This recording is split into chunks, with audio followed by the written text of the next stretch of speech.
PP Live or something else, that's a different story. In 2005, we believe that, actually very interesting, in 2006, MIT have ranked the top 10, the most disruptive technology. One of them is video streaming technology at the P2P. So this is definitely validated our vision and also validated the fact in China something very disruptive can come up as well. So let's pause for a moment here and just reflect upon those two technological innovations, what impact they have on China and how they compare to what we are developing in the West. For instance, Niklas Zennström, who's here at the conference as well, as you know, he's also working in video streaming. Can one of you compare what you think we'll get from Niklas compared to what we got out of the 1.5 guys out of the dorm? Sure, that's putting me on the spot. But the thing is, with video technology in China, you may have heard already of all these other technologies that are out there, but China predates, for instance, the launch of Juiced by almost, if not more than 2 years. And the need of that market required it, and also the fact that there was no pressure, the same type of pressure that existed in terms of media companies trying to shut down other sort of P2P streaming companies, allowed them to basically flourish. And PP Live isn't the only company. I mean, there's 5 or 6 big ones like UC, PP Stream, what on, and there's at least another 15 or 20 other type of sort of copycat companies in China. So, I think the news sort of was that Juiced will be coming to China through Tom sometime, like first quarter of maybe this year. And certainly we wish them luck, but I think it'll be very, very challenging. And I think this is not just true for Juiced, but generally a lot of other overseas product companies and technology companies coming to China. It's not as simple as, I have a really cool technology, let me go to China.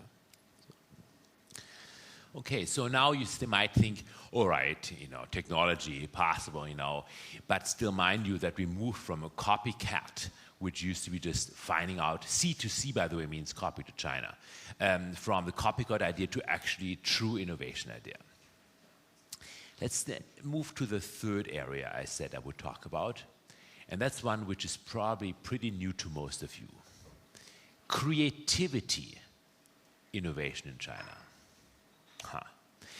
Who of you has heard about Tutski? Tutski? Tutski, anyone?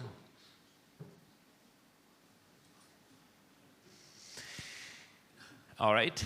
So who of you has heard of the Back Dorm Boys 2 years ago? Those 2 guys from Guangzhou lip-syncing to the Back Street Boys. Okay, all right. So it's sort of a 2-year time lag between China and here. So Tutski is a little cartoon character, a wonderful cartoon character, which was invented by a 21-year-old girl in a Beijing dormitory, Wang Momo.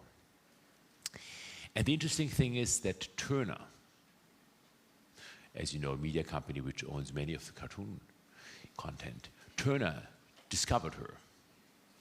And now I want to turn here to Yaziu, because Yat got a license or something like this for China to redistribute it back. Would you like to talk us a little bit about the idea about how creativity innovation is happening out of China and getting exported to the West? So, I think the stereotype for China has always been that of a producer, manufacturer, and in some ways because of the piracy image, as a copycat type of country. But evidently, this, of course, like with India, it's evolving. And the example of Tutski is sort of twofold. The first one is, Tutski is a cartoon sort of style character that became very, very popular through the internet. Basically, it became one of the top sort of QQ icons. QQ is kind of like an MSN in China, the #1, and also very popular with Sina. And both its blogs as well as its website and its downloads and distribution became very, very viral throughout China. And it enabled basically a young person who really had no aspirations necessarily to be that popular or well-known to have basically, through the internet, create fame in that sense. But it was not commercial fame. It was basically just my characters being downloaded a lot. And she's still a student. And it was then discovered by Turner, which is part of Time Inc.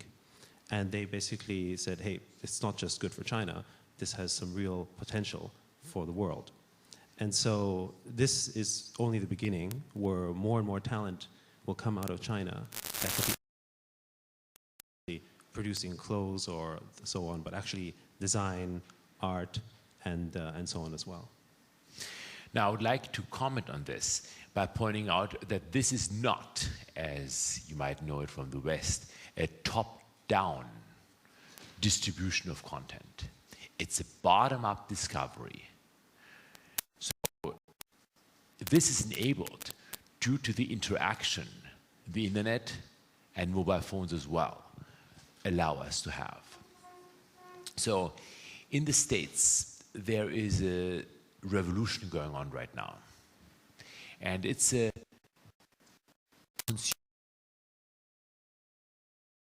that is happening. People are becoming aware that the data they generate are worth something. And they're no longer willing to just give those data to companies without actually getting anything back in return. There are lots of interactions between those people. For instance, there's a small company in San Francisco called GetSatisfaction.com that allows consumers to have a voice. So for instance, if your favorite airline doesn't treat you well, before you might have just had to suck it up. But now when you realize that you're not the only one, due to those interactions, to those non-linearities, you can have feedback and suddenly things happen which weren't happening before. That in China already is commonplace. And the emergence of one artist here, Wang Momo, out of potentially 1 million artists probably who design similar characters, is due to this viral effect, due to those nonlinear interactions which make them bubble up. So it's not that an agency determines this should be the right thing and that's what will make us the money, but basically they're natural experiments which are running between 1 billion people. The fourth innovation I want to talk about is business model innovation. And there, the parallels to the India panel are very, very obvious. So, just to briefly remind us what the story about games was, that in the first generation you bought the game and you had unlimited use. You go to Saturn, you go to a Metromart, buy a box, and you can use it forever. Shrink-wrapped, no feedback. Canonical example for that world, of course, is Electronic Arts, which until last month was the largest game producer in the world. The second generation came and was popularized in China because of the problem of piracy, to say, hey, you can download it for free because people are organizing it for themselves for free anyways, but you have to pay a monthly subscription.